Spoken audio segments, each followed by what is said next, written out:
সুন্দর সুন্দর শীতকালীন গোলাপ দিয়ে আজকের এই ব্লগটা শুরু করলাম। আজকে 8ই ডিসেম্বর। আমরা চলে এসেছি দিদির বাড়িতে দুপুরের ভুড়ি ভোজ করতে। আজকে দিদির বাড়িতে নিমন্ত্রণ রয়েছে, আর দিদি তার ফ্লাওয়ার ভাসগুলোকে সুন্দর সুন্দর ফুলে সাজিয়ে দিয়েছে।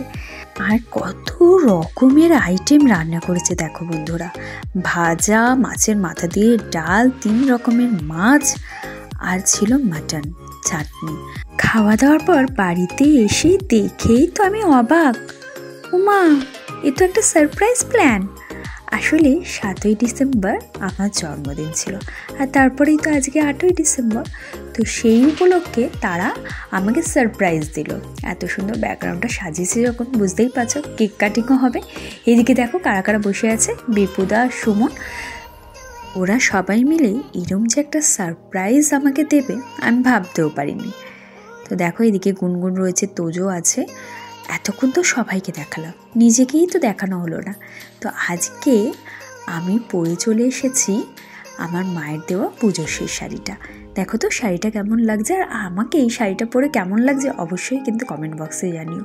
আর দিদি আর বোন মিলে দেখো একটা বার্থডে কালের স্যাশও আমাকে পরিয়ে দিয়েছে। এই দেখো আমার বার্থডে কেক, দেখো আবার তার মধ্যে টেডি বিয়ারের একটা মোমবাতি বসিয়ে দিয়েছি। ওরা না আমাকে একদম বাচ্চার মতো ট্রিট করছিল। তার মধ্যে তোজো আর গুনগুন মিলে তো আমাকে বার্থডে টুপিও পরিয়ে নিল, কারণ বার্থডে যেহেতু আমার, তো বার্থডে টুপিটা আমাকেই পরতে হবে। চলো এবারে কেক কাটিংটা করে নিই। এত সুন্দর সারপ্রাইজ পেয়ে না আমার মনটা নেচেই উঠেছিল, তাই আমি একটু নেচেও নিলাম। আজকের দিনটা সত্যি দারুণ গেল। এত ভালো রান্না করেছিল দিদি, কি বলবো, আঙুল চেটে নিয়েছি পুরো। আর এত সুন্দর একটা সারপ্রাইজ পেয়ে মন তো খুশি হবে। ও তোমাদের তো গিফটগুলোই বলালো না কে কী দিল। দিদি আর বোন মিলে এত সুন্দর একটা সারপ্রাইজ দিয়েছে, এটাই তো অনেক।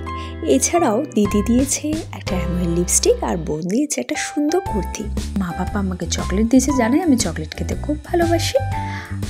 আর গুনগুন সোনাও কিন্তু তার মানিকে একটা গিফট দিয়েছে। সেটা কি জানো তো, আমার আর গুনগুন সোনার একটা ফটো বড় করে ফ্রেম করে আমাকে গিফট করেছে। দারুণ লাগলো গিফটগুলো। এই কেক খাওয়ার পরে আমাদের মধ্যে চললো কেক মাখামাখির পালা। সেটার ভিডিও করা হয়নি, যদি ভিডিও করা হতো অবশ্যই তোমাদের সঙ্গে শেয়ার করতাম, কারণ আমরা কেক মাখামাখিতে এতটাই ব্যস্ত ছিলাম, কে ভিডিও করবে সেটাই ভুলে গেছিলাম। তো তারপরে কেক কাটিং পরে, মাখামাখির পরে একটু পকোড়া আর কোল্ড ড্রিঙ্কস খেয়ে চলে যাব বাড়িতে। তো আজকের দিনটা কিন্তু দারুণ কাটলো। মাঝে মধ্যে এরকম সারপ্রাইজ পেতে সত্যি দারুণ লাগে। এইদিকে দেখো সুমন কেমন দুষ্টুমি করছিল। তো আজকের এই ভিডিওটা কেমন লাগলো অবশ্যই জানিও। ভালো লাগলে লাইক, কমেন্ট, শেয়ার করতে একদম ভুলো না। আর যারা যারা এই ভিডিওটা ইউটিউবে দেখছো চ্যানেলটাকে সাবস্ক্রাইব করতে, আর যারা যারা ফেসবুকে দেখছো পেজটাকে ফলো করতে একদম ভুলো না। তো আজকের মতো এখানেই বিদায় নিলাম, আবার দেখা হবে নতুন একটা ব্লগে। বাই বন্ধুরা।